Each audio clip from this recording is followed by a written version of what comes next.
नेता जी की स्मृति को प्रणाम करता हूं। और आज की ये शाम बेहद खास है।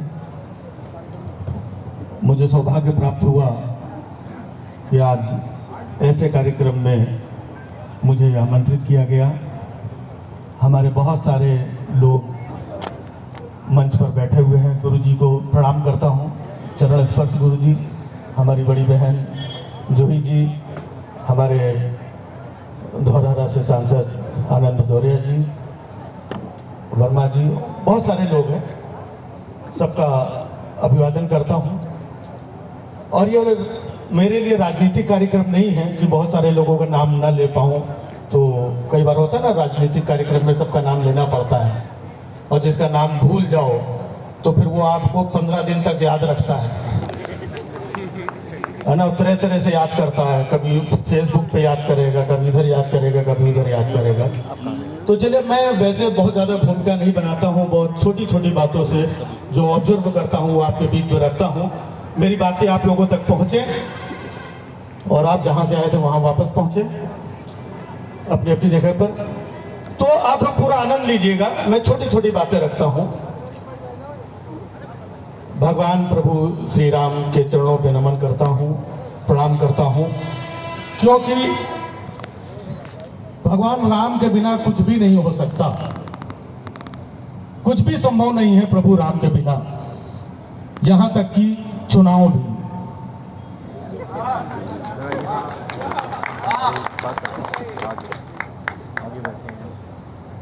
अपने अपने राम आपने सुना होगा, ऐसे चुनावों के अपने अपने राम। लोकसभा चुनाव के पहले आपने सुना होगा, राम आएंगे आएंगे आएंगे। तो लोकसभा के चुनाव के पहले राम आएंगे। अभी हरियाणा के चुनाव थे, राम रहीम आएंगे। महाराष्ट्र के चुनाव होने वाले हैं, आशा राम आएंगे। बिहार के चुनाव होंगे, पलटू राम आएंगे। जैसे चुनाव वैसे राम। और कमाल की बात देखिए, जितने जुमलेबाज, धोखेबाज, वाहियात लोग हैं, उनको राम बुला रहे हैं और बाकी लोगों को ईडी,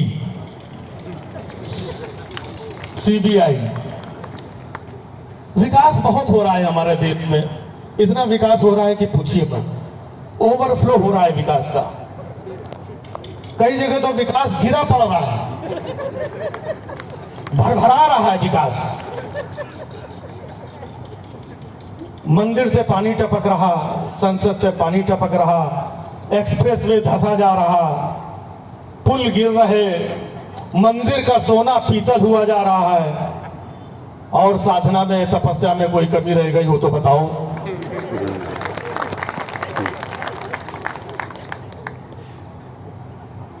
पुल गिर रहे हैं। हमारे पड़ोसी राज्य बिहार में मतलब इतने पुल गिरे, इतने पुल गिरे, उनसे ज्यादा पुल गिर गए। पहले लोग उन्हीं को समझ रहे थे ये सबसे ज्यादा गिरे हुए हैं, पुलों ने उनका रिकॉर्ड तोड़ दिया वहां पर। अच्छा, बिहार में इतने पुल गिरे 2 महीने के अंदर। कुछ खास बात? अच्छा, कौन गिर रहा? नहीं, हमने कहा बिहार में 2 महीने के अंदर इतने पुल गिर गए, इतने पुल गिर गए। मतलब सवेरे आदमी ऑफिस जाता है, लौट के आता है, बोलता पुल था कहां चला गया, अब वापस कैसे जाए। तो पीछे से दूसरा आदमी आता है समझदार, बोलता थोड़ी देर रुको, दूसरा पुल बह के आ रहा होगा।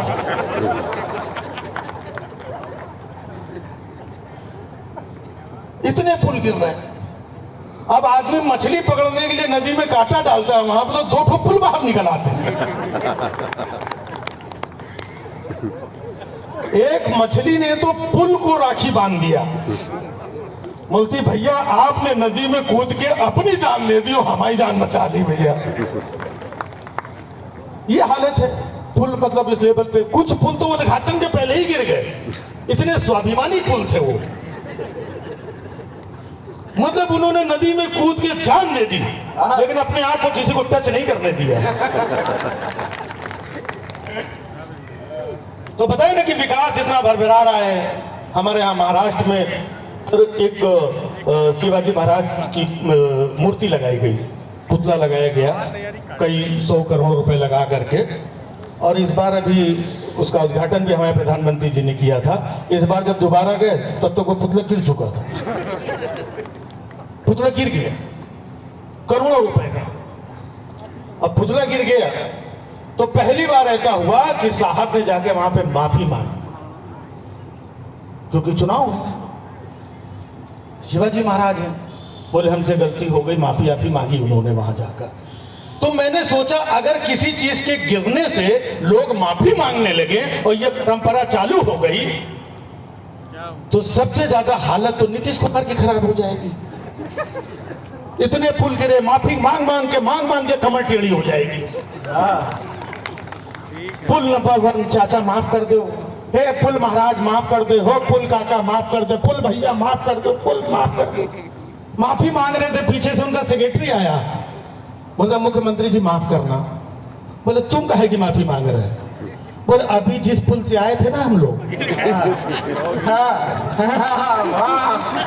वाह वाह जोरदार तालियां।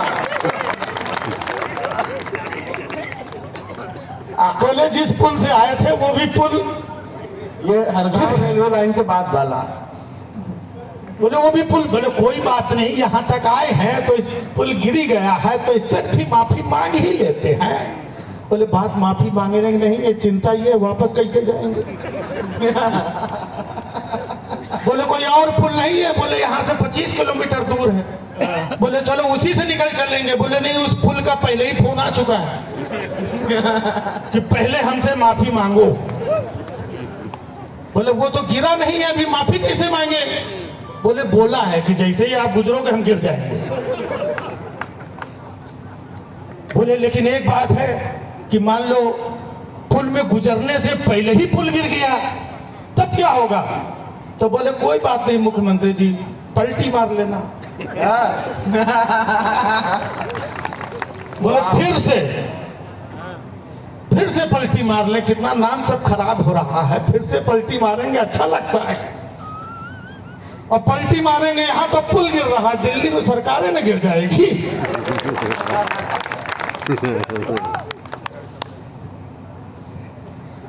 तो माहौल पुलमय हो चुका है। हम उत्तर प्रदेश से हैं, अभी हमारे बीच में माता प्रसाद जी थे आदरणीय, वो चले गए। अभी पिछले दिनों मैंने लखनऊ में एक कार्यक्रम भी किया था, उसमें काफ़ी लोग आए थे, बाकी कुछ लोगों ने थोड़े थोड़े प्रोग्राम देखे होंगे सोशल मीडिया वगैरह में।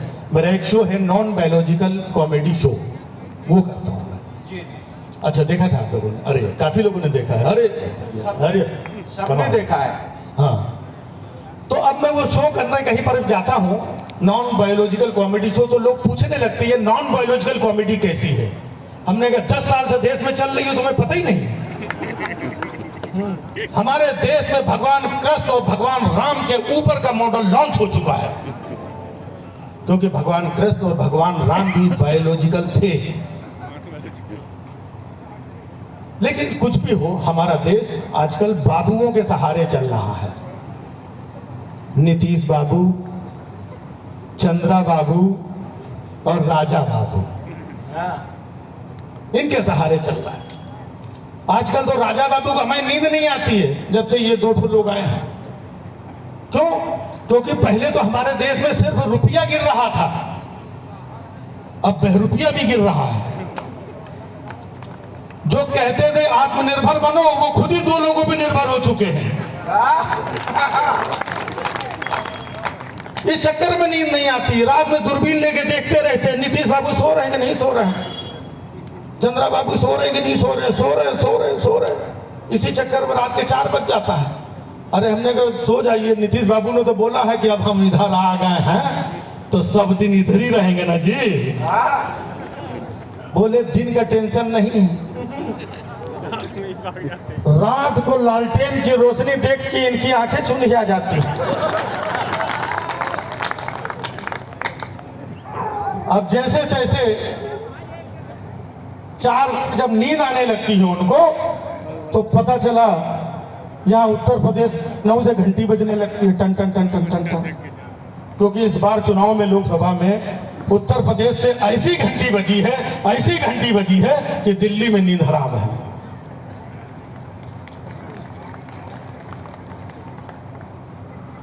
मतलब एक दिन तो मिल गए, कहने लगे हमसे लग रहा है कोई गलती हो गई है, हमसे लग रहा है कि हमने जो प्राण प्रतिष्ठा किया था उसमें राष्ट्रपति जी को नहीं बुलाया, ये गलती हो गई।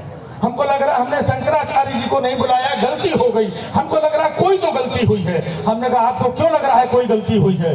बोले क्यों नहीं लगेगा, हमने प्राण प्रतिष्ठा तो वहां पर रामलला की थी और प्रकट अवधेश प्रसाद हो गए।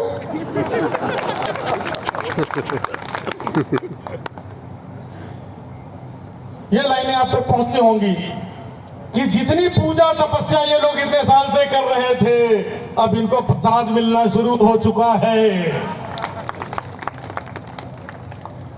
अयोध्या से इनको अवधेश प्रसाद मिला, इधर योगी जी को केशव प्रसाद मिला, और जो बचा खुचा था अखिलेश जी ने विधानसभा में माता प्रसाद दे दिया।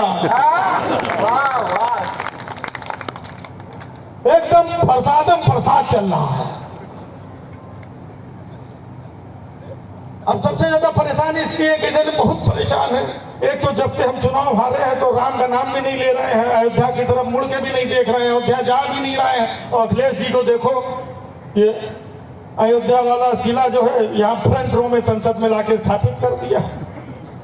अब जब भी इधर मुंह घुमा के देखता हूँ आगे यही नजर आते हैं। जब भी मुंह घुमा देखा नहीं जाता है हमसे। तो हमको लग रहा है किसी दिन ये ना कह दें कि अध्यक्ष जी मेरा स्टूल उठवा के कहीं पीछे डलवा दो। अयोध्या प्रसाद जी को बार बार देखने से अच्छा हम केशव प्रसाद बन के रह लेंगे।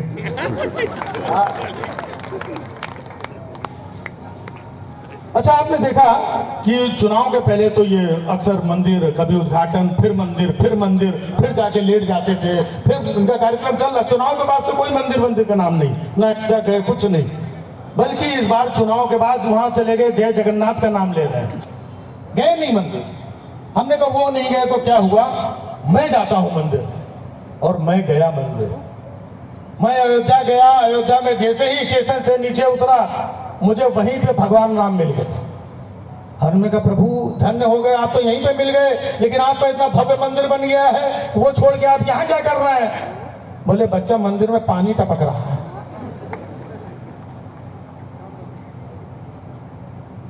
यहाँ क्या कर रहे हैं? बोले ढूंढ रहा हूं। हमने कहा किसको ढूंढ रहे हैं? बोले उसी को जो हमें लेके आए हैं। हमने कहा आपको कौन ला सकता है? बोले बच्चा तुम्हें पता है, उनको नहीं पता है। वो हमारी फोटो बनवाए थे, ऐसे उंगली पकड़ के लेके आ रहे थे। गाना बनवाया था जो राम को लाए थे। हम बच्चा ढूंढ रहे हैं उनको तो हमें लेके आए थे। हमने कहा आप तो अभी ढूंढ रहे हो, गंगा मैया 10 साल से ढूंढ रही है।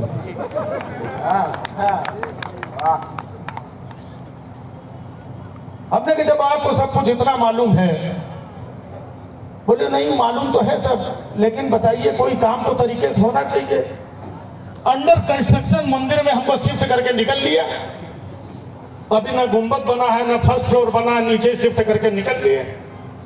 हमने गुंबद नहीं बना है, अंडर कंस्ट्रक्शन। आप नाराज मत हो, आपको सारी चीजें पता है प्रभु, और आपको सब कुछ पता है। इसके बाद में भी आपने 240 दिलवा दिया इनको।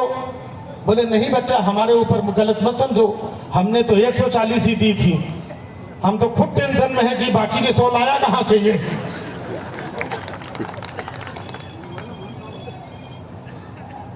तो हम कुछ चीजें जो ऑब्जर्व करते हैं, एक बात अक्सर हम देश में आजकल और सुन रहे हैं कि हमें इतिहास गलत पढ़ाया गया। ये बात बहुत हो रही है, हमें इतिहास गलत पढ़ाया गया। और ये बात वो लोग कर रहे हैं जो कभी स्कूल गए नहीं। ये स्कूल गए हैं तो जिन्होंने 12वीं के बाद इंटर किया है, वो कह रहे हैं हमें इतिहास गलत पढ़ाया गया। इतिहास गलत पढ़ाया जा रहा था, इसी चक्कर में उस टाइम पे एक बच्चे ने चौथी के बाद से स्कूल जाना छोड़ दिया था। इतिहास गलत पढ़ाया जा रहा है। अब देखिए इतिहास गलत, वाकई में हमको भी लगता है इतिहास गलत पढ़ाया गया। अब बताइए, देश 2014 में आजाद हुआ और हमें पढ़ाया नेहरू 1947 में आजाद हुआ। तो इसका मतलब यह है कि इतिहास गलत तो पढ़ाया गया, चाहे हमें गलत पढ़ाया गया हो या कंगना को गलत पढ़ाया गया हो, इतिहास गलत पढ़ाया गया। अब जैसे इतिहास में हम तो कभी कभी सोचते हैं, गांधी जी ने अंग्रेजों से लोहा लिया और लौह पुरुष थे सरदार पटेल जी। तो हमने कहा जब गांधी जी ने लोहा लिया तो लौह पुरुष ये कैसे हो गए? या तो फिर गांधी जी ने लोहा लेकर पटेल जी को बेच दिया होगा, क्योंकि गांधी जी भी गुजराती थे, पटेल जी भी गुजराती थे। तो जहां पे दो गुजराती होते हैं तो लेन देन हो भी सकता है। यार हमें गलत पढ़ाया गया, हमें हर चीज गलत पढ़ाई गई, हमें इतिहास भी गलत पढ़ाया गया, हमें केमिस्ट्री भी गलत पढ़ाई गई। नाइट्रोजन गैस के बारे में पढ़ाया गया, हाइड्रोजन गैस के बारे में पढ़ाया गया, क्लोरीन गैस के बारे में पढ़ाया गया, नाले की गैस के बारे में नहीं पढ़ाया गया। हमें भूगोल भी गलत पढ़ाया गया। कुछ लोगों को पता ही नहीं है अभी तक कि मणिपुर भी हमारे देश में है। सही बात, वाह वाह वाह। तो ये सारा काम आजकल करता कौन है? मीडिया के लोग। टेलीविजन अगर आप देखते हैं, न्यूज मीडिया, यहाँ पे कुछ लोग देखते हैं, न्यूज चैनल देखते हैं, कितने लोग देखते हैं? बहुत कम लोग बचे हैं, धीमे धीमे ये भी खत्म हो जाएंगे, क्योंकि वहां पे कुछ देखने के लिए बचा नहीं है।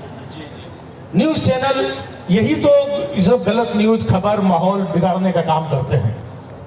आप देखिए कितना परिवर्तन आ गया है कि जो पहले के न्यूज चैनल होते थे, DD1 होता था, शाम को बड़ी शालीनता से एक प्रोग्राम आता था, न्यूज एंकर आते थे, प्यारे प्यारे, नमस्कार, शाम के 7:30 बज चुके हैं, पेश है इस वक्त की खास खबरें।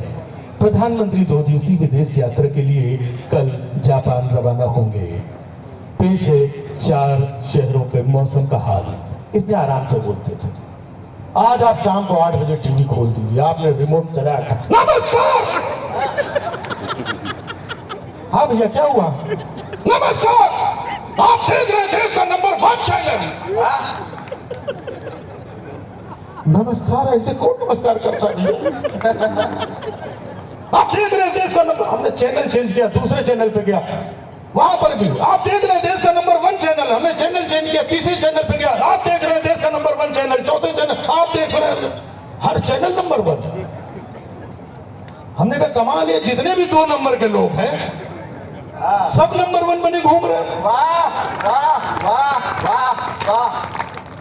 और इनका कमाल देखिए, शाम को इनकी डिबेट देखिए, डिबेट में कोई मुद्दा उद्दा नहीं होता, 2-4 लोगों को पकड़ करके खाली टाइम पास करते हैं, माहौल बिगाड़ने का काम करते हैं, कोई मुद्दे की बात नहीं। देश में आजकल देखिए नेताओं की बदजुबानी बढ़ती जा रही है। इसी विषय में आज की हमारी ये सबसे बड़ी बहस में हिस्सा लेने के लिए समाजवादी पार्टी से ये है, कांग्रेस पार्टी से ये है, राष्ट्रीय जनता पार्टी से है और भारतीय जनता पार्टी से।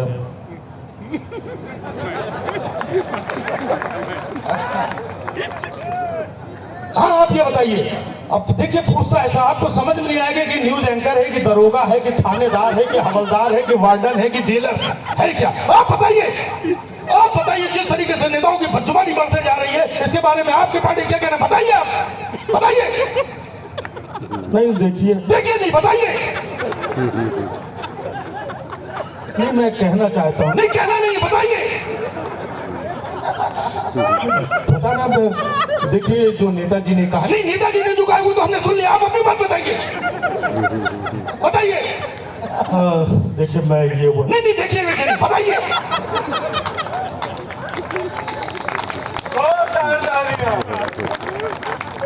उसको मुंह ही नहीं खोलने दे रहे। नहीं बताइए आप, नहीं बताइए, जैसे मुंह खोलता बताइए। उसने देखिए मैं बताने जा रहा हूँ। नहीं आप बैठिए, आपका टाइम खत्म हो गया, बैठिए। उसने मुंह खोले नहीं, उसका टाइम भी खत्म हो गया। बैठिए आप, बैठिए। हाँ आप ये बताइए, और ध्यान से देखिए दोनों लोगों को लड़वाता कैसे है। आप ये बताइए कि इनका कहना है कि आपकी पार्टी के नेता 1 नंबर के झूठे हैं, इनका कहना है। वो बोला भैया हमने कब कहा? नहीं आप बैठिए, दूसरों के बीच में मत बोलिए, बैठिए आप, बैठिए। नहीं मैंने नहीं आप दूसरों के बीच में बैठिए। इनका कहना है कि आपके पार्टी के नेता है, बैठिए बताइए, कहिए। उसने कहा कि देखिए हमारी पार्टी के जो नेता है, नहीं आपकी पार्टी, आप अपनी बात बताइए आप। देखिए हम ये कहना नहीं बताइए। वो भी भड़क गया, कहने लगा एक तो पहली बात मैं किसी पार्टी से नहीं, कुरियर देने आया था। हमको गले में पट्टा डाल के आधे घंटे से बिठा के रखा, ऊपर से बोल लो बताइए। तो ये हालात है। आने वाले टाइम पे न्यूज चैनल सब खत्म है, इनके पास कोई खबर नहीं, कुछ नहीं, ये खाली प्रोग्राम चला रहे हैं। खबरें तो आजकल यूट्यूब पे देखने को मिल रही हैं। जो यूट्यूब के चैनल है, ये लोग जाते हैं ग्राउंड पे, कुछ खोज के लाते हैं, निकाल के लाते हैं, लोगों तक पहुंचाते हैं। असली रिपोर्टर ये है। वो तो सब वो प्रोग्राम बनाने, जैसे हमारे मुंबई में जो टीवी धारावाहिक बनते हैं, इनके धारावाहिक के आधे घंटे के शूट होते हैं, वो न्यूज नहीं है। तो मुझे क्या लगता है कि आने वाले टाइम पे ऐसा भी हो सकता है, इतने सारे चैनल्स हैं, कहीं किसी गली में कोई कुत्ता भी मर गया तो लोग ब्रेकिंग न्यूज बना देंगे। और ध्यान से देखिए कि एक लाइन की खबर होती है, उसको आधे घंटे का प्रोग्राम कैसे बनाते हैं, आपको समझ में आएगा। एक लाइन की खबर है, बाकी बड़ी खबर नहीं है, उसी को खींच के आधे घंटे का प्रोग्राम, एक एक शब्द को, चीजों को इतना रिपीट करते हैं बार बार। नमस्कार, अभी पता चला है कि हरियाणा के हिसार जिले में एक गली में एक कुत्ते की मौत हो गई है। आइए ताजा जानकारी के लिए आपको ले चलते हैं उसी गली में जहां पर पहले से ही मौजूद है हमारे संवाददाता मनीष। ये हर जगह पहले से मौजूद रहते हैं। कई बार तो हमें शक होता है, ये हरकत भी यही करते हैं, बाद में कैमरा खोल के खड़े हो जाते हैं। हाँ नमस्कार, अभी भी पता चला कि हरियाणा के हिसार जिले में एक गली में एक कुत्ते की मौत हो गई है। आइए ताजा जानकारी के लिए आपको ले चलते हैं उसी गली में जहां पर पहले से मौजूद है हमारे संवाददाता मनीष। हाँ मनीष, ये बताइए कि जो कुत्ता मरा है, जो कुत्ता मर चुका है, जो कुत्ता इस दुनिया में नहीं रहा है, जो कुत्ता दुनिया छोड़ के जा चुका है, जो कुत्ता हमेशा के लिए फना हो चुका है, जो कुत्ता अब हमारे बीच से हमेशा के लिए दूर हो चुका है, इस कुत्ते की मौत को लेकर तुम्हारे पास क्या ताजा जानकारी मनीष? इतना रिपीट कर दिया उसको, मनीष वहां खड़ा रहता है, ये फिर रिपीट करता है, मनीष बताइए जो कुत्ता मरा है, जो कुत्ता एक्सपायर हुआ है, जो कुत्ते की मौत हुई है, जो कुत्ता मर चुका है, जो कुत्ता इस दुनिया में नहीं रहा है, इस कुत्ते की मौत को लेकर तुम्हारे पास क्या ताजा जानकारी? लगता है मनीष से मेरा संपर्क नहीं हो पा रहा है। हाँ मनीष, हाँ क्या आप मुझे सुन सकते हैं? हाँ बताइए। भाई साहब 10-15 मिनट हो गए, अभी तक खबर शुरू नहीं हुई, इसी में निकाल दिया 10-15 मिनट। वाह। हाँ मनीष, क्या आप मुझे सुन सकते हैं? हाँ ये बताइए जो कुत्ता मरा है, जो कुत्ता एक्सपायर, जो कुत्ते की मौत हुई, जो कुत्ता मर चुका, जो कुत्ता इस दुनिया में नहीं रहा है, उस कुत्ते की मौत को लेकर तुम्हारे पास क्या ताजा जानकारी मनीष? हाँ बताइए। अच्छा, ये जो रिपोर्टर लोग हैं आजकल रिपोर्टिंग में ऐसे करते हैं, एकदम हाफते हुए, ऐसा लगता है इंडिया और पाकिस्तान के बॉर्डर में कोई बहुत बड़ी घटना घट गई, छोटी सी बात में हाफते हैं। सामने जैसा कि आप देख सकते हैं, ये जो कुत्ता मरा है, ये कुत्ता काले रंग का कुत्ता है। जैसा कि आप देख सकते हैं, जो कुत्ता मरा है, इसके पंजे भी मुड़े हुए हैं। जैसा कि आप देख सकते हैं, जो कुत्ता मरा है, इसकी पूंछ भी टेढ़ी है। जैसा कि आप देख सकते हैं। बोलती सब मैं ही देखूंगी, तू क्या करने गया उधर? जैसा कि आप देख सकते हैं। अच्छा मनीष ये बताइए कि जो कुत्ता मरा, जो कुत्ता पैर हो, जो कुत्ता मनीष, हेलो मनीष, हेलो मनीष, कुछ कुत्ते की भौंकने की आवाजें आ रही हैं, उससे अंदाजा लगाया जाए कुत्ते के सगे संबंधी वहां पर पहुंच चुके हैं। हेलो मनीष, मनीष कुत्ते के लग रहा है भौंकने की आवाज, कुत्ते के सगे, मनीष कुत्ते के लग रहा है जो भौंकने की आवाज, कुत्ते के सगे संबंधी वहां, मनीष कुत्ते का लग रहा है जो भौंकने की आवाज, कुत्ते के सगे। अरे सगे संबंधी के मार गोली, वही कुत्ता उठ के बैठ गया। बेचारा सोया हुआ था, उसकी ब्रेकिंग न्यूज बना दी। तो ये मीडिया है, ये सोए हुए को खबरें बना देता है। इसके लिए जब मीडिया सोए हुए लोगों की खबरें बनाता है, तब हमें और आपको जागने की जरूरत होती है। तो हम जितना जागरूक होंगे, जागेंगे, अपनी चीजों को अपने तरीके से समझेंगे, तभी हमारा आगे कुछ अस्तित्व जो है मजबूत होगा। तो आई थिंक काफी समय पर्याप्त हो गया है, और भी बहुत सारे लोग हैं। मजा आया? चलिए ब्रेक के बाद उन्होंने बोला है एक राउंड और लगाऊंगा मैं, तब तक लिए आप लोगों का बहुत बहुत शुक्रिया, बहुत बहुत धन्यवाद। Thank you very much.